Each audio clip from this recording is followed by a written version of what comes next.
Queen of the South shall rise up in the judgment with this breed of men, and shall condemn it, because she came from the frontiers of the earth to hear Solomon's wisdom, and behold, something more than Solomon is here. Now, whenever the unclean spirit goes out of the man, he travels through arid places seeking a cessation of his circumstances, and as a result, tranquility, and he does not find it. Then he says, "Into my home I will return from where I went out." And, having come, he finds it unoccupied and swept clean and fully decorated. Then he proceeds and takes with him 7 other spirits more pernicious than himself, and having entered, he makes his permanent home there. And the last circumstances of that man become worse than the first ones. Thus shall it be also with respect to this breed of men, this pernicious breed. While he was still speaking to the crowds, behold, his mother and his brethren had taken their stand outside, seeking to speak with him. And someone said to him, "Behold, your mother and your brethren are standing outside, seeking to speak to you." And answering, he said to the one speaking to him, "Who is my mother, and who are my brethren?" And having stretched out his hand towards those who were his pupils, he said, "Behold, my mother and my brethren. For he who is of such a nature that he does the will of my Father who is in heaven, that very person is my brother and sister and mother." On that day, Jesus, having come out of the house, was sitting at the seashore, and there gathered together to him great crowds, so that he went on board a boat in order that he might have a place where he could be seated. And the whole crowd had taken a position on the beach and was standing there. And he spoke to them many things in the form of illustrations, by using the familiar in nature or human life, which would explain unfamiliar truths of the spiritual life, saying, "Behold, the sower went out for the purpose of sowing seed. And in his sowing, some on the one hand fell beside the footpath, and, having come, the birds ate it up. Other seed, on the other hand, fell upon the shallow ground, where the rock layers were near the surface, where it was not having much earth. And immediately it sprang up, because it did not have depth of earth. And the sun having risen, it was burnt with the heat, and because it was not having rootage, it withered away. But still other seed fell among the seeds of thorns, and the thorns came up and choked them off. But still other seed fell upon the ground which was good, and kept on producing fruit, some on the one hand 100%, some on the other hand 60%, and still some other 30%. He who has ears, let him be hearing. And having come, the disciples said to him, "Why are you speaking to them by means of illustrations?" And answering, he said, "To you it has been given to come to know experientially the hidden truths now revealed and intelligible of the kingdom of heaven, with the result that you now know them.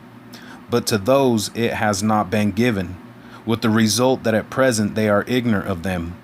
For whoever is of such a nature as to have, it shall be given to him, and he shall have in abundance. But whoever is of such a nature that he does not have, even that which he does have shall be taken away from him. On this account, by means of illustrations, I am speaking to them, because while seeing, they are not seeing, and while hearing, they are not hearing, neither are they understanding. And in them the prophecy of Isaiah is in process of fulfillment, the one which says, 'By means of the sense of hearing you shall hear, and by no means shall you understand. And while you are seeing, you shall see and positively not perceive. For the heart of this people was rendered dull and callous, and their eyes, and with their ears they heard with difficulty, and their eyes they shut, lest at any time they should see with their eyes, and with their ears hear, and with their heart understand, and turn back, and I should heal them.' But spiritually prosperous are your eyes, because they see, and your ears because they hear.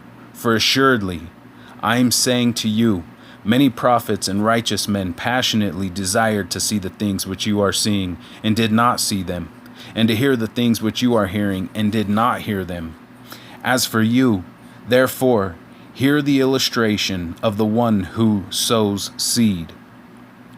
While everyone is listening and not comprehending the word of the kingdom, there comes the pernicious one, and he snatches away that which was sown in his heart. This man is he who was sown as seed alongside the footpath. And he who was sown upon the shallow ground, where the rock layers were near the surface, this man is the one who hears the word and immediately with joy receives it. And he does not have rootage in himself, but is by nature a temporizer. And the pressure of circumstances having come, and persecution because of the word, immediately he sees in it that of which he disapproves, and which hinders him from acknowledging its authority. And he who was sown as seed into the midst of the thorns, this is he who hears the word, and the worries of this age and the deceitfulness of its wealth combine to utterly choke the word, and he becomes unfruitful. But he who has sown as seed upon the good ground, this is he who hears the word and understands it, who is such a one as bears fruit and produces, in the case of one on the one hand, 100%, and in the case of another on the other hand, 60%, and in the case of still another, 30%. Another illustration he set before them, saying, the kingdom of heaven is likened to a man who sows good seed in his field. But while men were sleeping, his enemy came and went to sowing bastard wheat over in the midst of the wheat, and went off. And when the wheat stalk put forth leaves and produced fruit, then also the bastard wheat came to light and became evident. And the slaves of the master of the house having come, they said to him, Master, did you not sow good seed in your field? From where, therefore, does it have bastard wheat? And he said to them, a man, an enemy, did this. And the slaves say to him, Do you desire, therefore, having gone off, that we should gather them up? But he said, No, lest, when you are gathering up the bastard wheat, you uproot at the same time with it the wheat. Permit both to grow together until the harvest, and in the strategic season of the harvest, I will say to the harvesters, gather first the bastard wheat and bind it into bundles for the purpose of burning it, but the wheat gather together into my granary. Another illustration he set before them, saying, the kingdom of heaven is like a grain of mustard seed, which, a man having taken, sowed in his field, which indeed is the smallest of all seeds, but when it is grown, it is greater than the garden herbs, and grows to the shape and size of a tree, so that the birds of the heaven come and roost in its branches. Another illustration he gave them. The kingdom of heaven is like yeast, which a woman having taken, mixed with 3 measures of wheat flour until the whole of it was permeated by the yeast. These things, all of them, Jesus spoke in the form of illustrations to the crowds, and apart from an illustration he spoke not even one thing to them, in order that there might be fulfilled that which was spoken through the intermediate agency of the prophet, saying, I will open my mouth in the form of illustrations. I will utter things which have been kept secret from the time when the foundations of the universe were laid. Then, having sent the crowds away, he came into the house. And his disciples came to him, saying, Make thoroughly clear at once to us the illustration of the bastard wheat of the field. And answering, he said, He who sows the good seed is the Son of Man.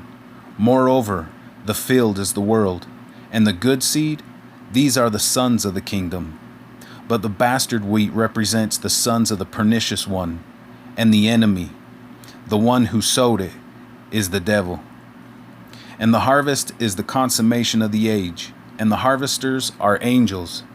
Even as therefore the bastard wheat is gathered and is burned in the fire, thus shall it be at the consummation of the age. The Son of Man shall send his angels on a mission, and they shall gather out of his kingdom all those who create stumbling blocks for others, and those who make a practice of lawlessness, and they shall throw them into the furnace of fire. There, in that place, there shall be the lamentation and the gnashing of teeth. Then those who are righteous, like the sun when it bursts through the clouds which have hidden it, shall shine forth through the world of evil, dissipating the darkness of sin, which has obscured the good and veiled the true glory of their righteousness in the kingdom of their Father. He who has ears to be hearing, let him be hearing. The kingdom of heaven is like a treasure which has been hidden in the field, which, after a man has found it, he hid, and in his joy he goes off and sells as much as he possesses and buys the field. Again, the kingdom of heaven is like a traveling merchant buyer seeking beautiful pearls, and having found one of great value, having gone off, sold all, as much as he was possessing, having staked all that he had in one business venture, which would either make or break him, and purchased it in the marketplace. Again, the kingdom of heaven is like a dragnet, which was thrown into the sea, and which gathered some fish out of every species, which, when it was filled, having drawn it up upon the beach, and having seated themselves, they gathered up the good ones into the receptacles, but the worthless they threw away. Thus shall it be in the consummation of the age. The angels shall go out and shall separate those who are pernicious out from the midst of those who are righteous, and shall throw them into the furnace of fire. There, in that place, there shall be the lamentation and the gnashing of teeth. Have you understood all these things? They say to him, Yes. And he said to them, Because of this, every man learned in the sacred scriptures who has accepted the precepts and instructions with reference to the kingdom of heaven is like a man who is a master of a house, who is of such a character that he dispenses with hearty enjoyment out of his treasure house things new as to quality, and also things mellowed with age by reason of use. And it came to pass that when Jesus finished these illustrations, he, soldier-like, broke up camp and departed from that place. And having come into his hometown, he went to teaching them in their synagogue, so that they were flabbergasted and were saying, What is the source of this wisdom and these miracles? Is not this the son of the carpenter? Is not his mother called Mary, and his brothers, James and Joseph, and Simon and Judas? And his sisters, are they not all with us? From what source then does this fellow have all these things? And they saw in him of which they disapproved, and that which hindered them from acknowledging his authority. But Jesus said to them, A prophet is not without a correct evaluation of his worth, with the corresponding deference and respect which is his due, except in his own country and in his own house. And he did not perform there many miracles because of their unbelief. At that epochal, strategic time, Herod, the tetrarch, came to hear the report about Jesus, and said to his servants, This is John the Baptizer. He himself was raised from the dead, and because of this, the demonstrations of miraculous power are operative in him. For Herod, having seized John, bound him and put him away in prison for the sake of Herodias, the wife of Philip, his brother. For John had been saying to him, It is not lawful for you to have her. And though desiring to put him to death, he feared the people, because they were holding him to be a prophet. Now, Herod's birthday having come, the daughter of Herodias performed a rapid motion, leaping, lewd dance in their midst, and pleased Herod, because of which he put himself under oath, and acknowledging the obligation he incurred thereby, promised to give her whatever she would ask. And she, having been previously high-pressured to action by her mother, says, Give me at once, right here, on the spot, upon a dish, the head of John the Baptizer. And though, having been put to grief, the king, yet because of the oaths under which he had put himself, and because of those who were reclining at the banquet table with him, issued the order for it to be given. And having sent the executioner, he beheaded John in the prison. And his head was brought upon a dish, and it was given to the young woman. And she brought it to her mother. And his disciples, having come, took up the body and buried it, And having gone, they brought word to Jesus. And Jesus, having heard, withdrew from there by boat to an uninhabited place apart. And the crowds, having heard this, followed him by the land route from the cities. And having come forth, he saw a vast multitude, and he was moved with compassion for them, and he healed their sick ones. And evening having come, the disciples came to him, saying, Uninhabited is the place, and the hour already is advanced. Therefore dismiss the crowds in order that, having gone off into the villages, they might buy for themselves provisions in the marketplaces. But Jesus said to them, There is no necessity for them to go away. As for you, you give them at once something to eat. But they say to him, We do not have here anything except 5 loaves and 2 fish. And he said, Be bringing them here to me. And having commanded the crowds to recline upon the grass, having received the 5 loaves and 2 fish, having looked up to heaven, he asked the blessing. And having broken them, he gave the loaves to the disciples, and the disciples to the crowds. And they ate, all of them, and were all filled to their complete satisfaction. And they carried off with them the broken pieces which were left over, 12 full wicker baskets. And those eating were men, about 5,000, apart from women and children. And immediately he compelled the disciples to board the boat and precede him to the other side, so that in the meantime he could dismiss the crowds. And having sent the crowds away, he went up into the mountain in private for the purpose of praying. Now, evening having come, he was there alone, and the boat was already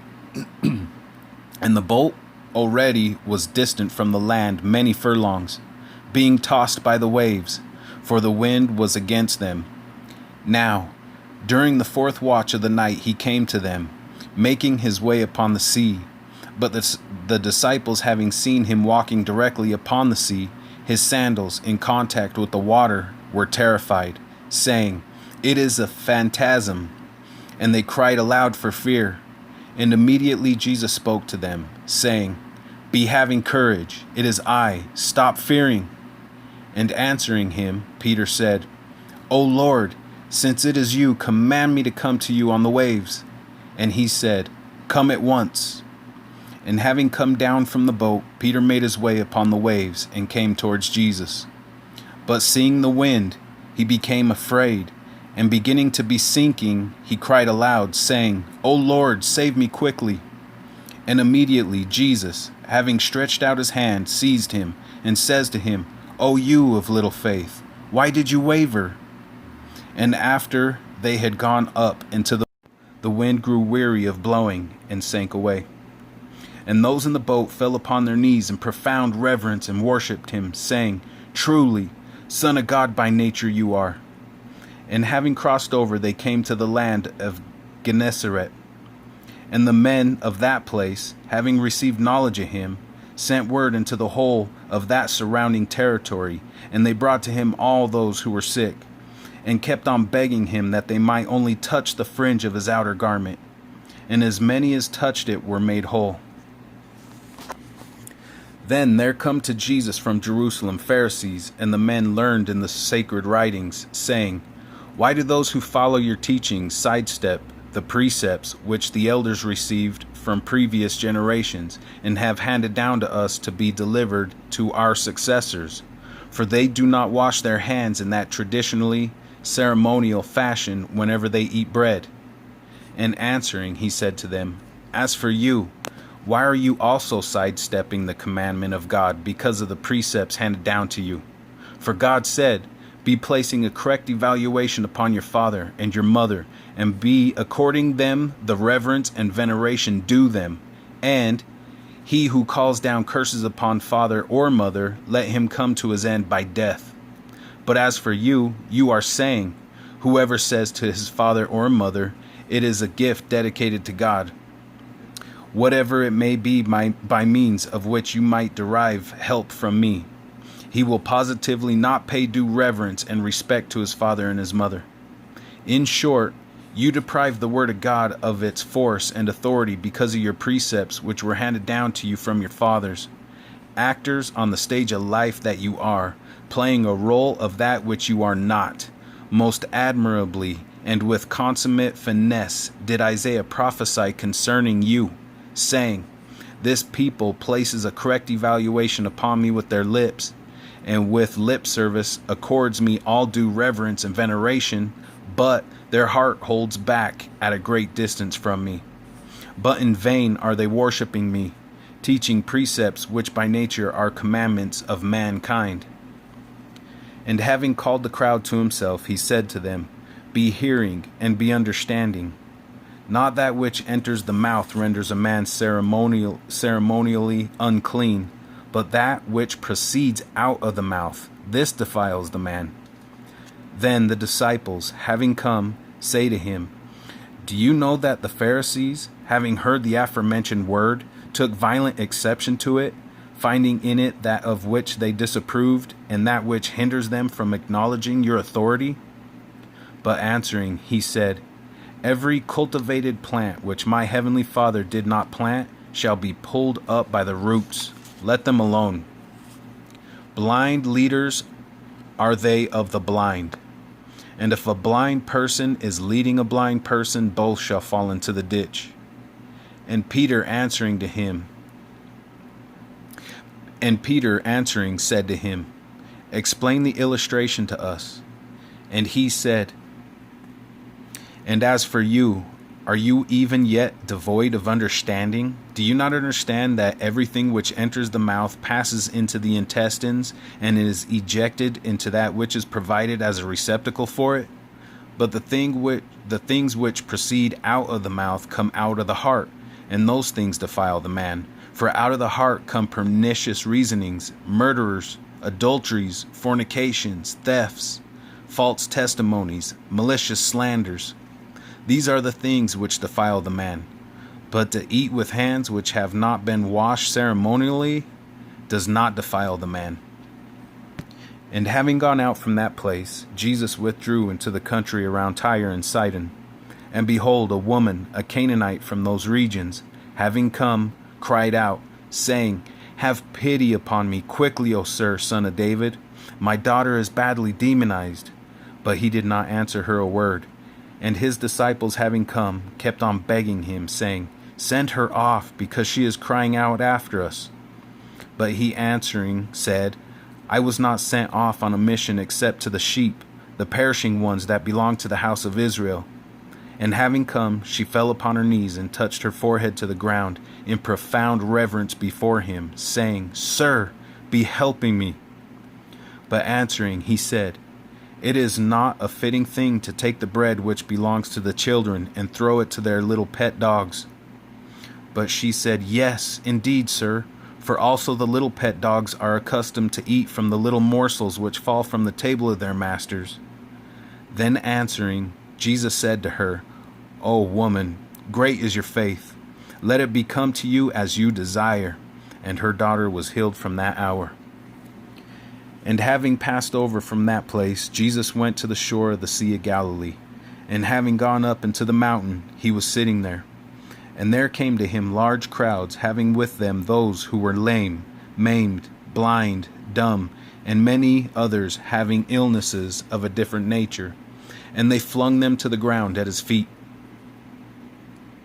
And he healed them, so that the crowd marveled, seeing those who had been dumb speaking, and those who had been maimed whole, and those who had been lame walking about, and those who had been blind seeing.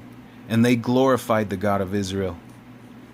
And Jesus, having called his disciples to himself, said, I am moved with compassion for the crowd, because already they are remaining with me 3 days, and they do not have anything to eat. And to dismiss them, not having eaten, I do not desire to do that, lest they at any time faint along the road. And the disciples say to him, From what place in this uninhabited region should we have so many loaves of bread as to satisfy such a crowd? And Jesus says to them, How many loaves do you have? And they said, 7, and a few little fish.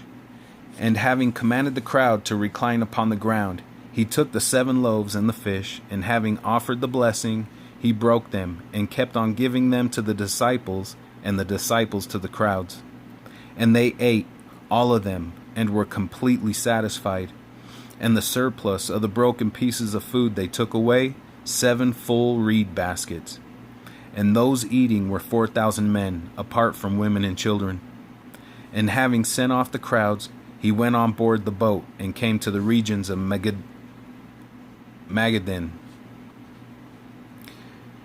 And having come, the Pharisees and Sadducees, putting him to the test, demanded that he furnish them for their observation an attesting miracle having its source in heaven. But he, answering, said to them, Evening having come, you are accustomed to say, Fair weather, for the sky is reddening, and in the morning, Today stormy, for the sky is reddening and is becoming covered with clouds. You possess indeed an understanding based upon experience, to pass a discriminating judgment upon the face of the sky, but on the other hand, with reference to the attesting miracles of the epochal strategic periods of time, are you not able to pass a discriminating judgment? A pernicious and adulterous breed of men is constantly craving an attesting miracle, and an attesting miracle shall not be given it except the attesting miracle of Jonah. And having left them, he went off. And the disciples, having come to the other side, completely forgot to take loaves of bread. And Jesus said to them, Be taking heed to and be guarding yourselves against the yeast of the Pharisees and Sadducees. And they were reasoning among themselves, saying, It is because we did not take loaves of bread. And Jesus, having come to know this, said, Why are you reasoning among yourselves, you of little faith? Is it because you do not have loaves of bread? Are you not yet understanding nor even remembering the 5 loaves or the 5,000, and how many baskets you took away? Nor even the 7 loaves of the 4,000, and how many baskets you took away? How is it that you are not understanding that I did not speak to you concerning loaves of bread, but be guarding yourselves against the yeast of the Pharisees and Sadducees? Then they understood that he did not speak regarding the guarding of oneself against... Then they understood that he did not speak regarding the guarding of one's self against the yeast that pertained to loaves of bread, but against the teaching of the Pharisees and Sadducees. Now, Jesus, having come into the districts adjacent to the Caesarea Philippi, was asking his disciples, saying, Who do men say that the Son of Man is? And they said, Some, indeed, John the Baptizer, but others, Elijah, and still others, Jeremiah, or one of the prophets. He says to them, But as for you, who do you say that I am? And answering, Simon Peter said, As for you, you are the Christ, the Son of God, the living God. And answering, Jesus said to him, Spiritually prosperous are you, Simon Bar-Jonah, because flesh and blood did not reveal this to you, but my Father who is in heaven. Moreover, as for myself, I also am saying to you, you are rock, Petros, which is masculine in gender, a detached but large fragment of rock. And upon this massive rock, Petra, feminine in gender, feminine demonstrative pronoun cannot go back to masculine, Petros, Petra, a rocky peak, a massive rock. I will build my church, and the counsels of the unseen world shall not overpower it. I shall give to you the keys of the kingdom of heaven, and whatever you bind on earth, forbid to be done, shall have already been bound, forbidden to be done, in heaven. And whatever you loose on earth, permit to be done, shall have already been loosed in heaven, permitted to be done. Then he admonished his disciples sharply that they should not tell even one person that he himself is the Christ. From that time on, Jesus began to be showing his disciples that it was a necessity in the nature of the case for him to go off to Jerusalem and to suffer many things from the elders and the chief priests and the men learned in the scriptures, and to be killed on the 3rd day and to be raised up. And having taken him to himself, apart privately, Peter began to be rebuking him, saying, "May mercy be shown to you, Lord. This shall positively not be to you." And having turned around, he, with his back turned to Peter and Satan, said to Peter, "Be gone, under my authority, and keep on going. Behind me, out of my sight, Satan. A stumbling block you are to me, because you do not have a mind for the things of God, but for the things of men." Then Jesus said to his disciples, "If anyone is desiring to come after me, let him forget self and lose sight of his own interests. Let him pick up his cross and carry it. Let him be taking the same road with me that I travel. For whoever is desiring to save his soul life shall ruin it. But whoever will pass a sentence of death upon his soul life for my sake shall find it. For what will a man be profited if he gain the whole world but forfeit his soul life? Or what shall a man give as an exchange for his soul life? For the Son of Man is about to be coming in the glory of his Father with his angels, and then he shall recompense to each one according to his manner of acting. Assuredly, I am saying to you, there are certain one of those standing here who are of such a nature that they shall not experience death until such time as they see the Son of Man coming in his kingdom." And after 6 days, Jesus takes with himself Peter and James and John his brother, and he brings them up into a mountain, a lofty one, in private.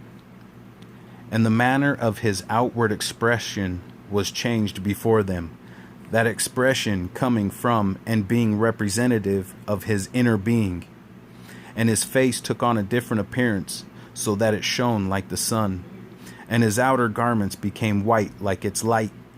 And behold, there appeared to them Moses and Elijah talking with him. And Peter, volunteering his judgment, said to Jesus, "Lord, it is an excellent thing for us to be here. On the assumption that you are desiring it, I will make here 3 booths of leafy branches, one for you, and for Moses one, and for Elijah one." While he was still speaking, behold, a cloud composed of light enveloped them with brightness. And behold, there came a voice out of the cloud, saying, "This is my Son, the beloved, in whom I take pleasure. Be hearing him." And the disciples, having heard, fell abruptly upon their face and were exceedingly afraid. And Jesus came, and having touched them, said, "Arise at once, and stop being afraid." And having lifted up their eyes, they saw not even one person except for Jesus himself only. And while they were coming down out of the mountain, Jesus commanded them, saying, to not even one person tell the spectacle until the Son of Man is raised out from among those who are dead. And his disciples asked him, saying, "Why then do those learned in the sacred scriptures say that it is a necessity in the nature of the case for Elijah to come first?" And he, answering, said, "Elijah indeed comes, and will restore all things to their former state. Moreover, I am saying to you, Elijah already came, and they did not recognize him, but they did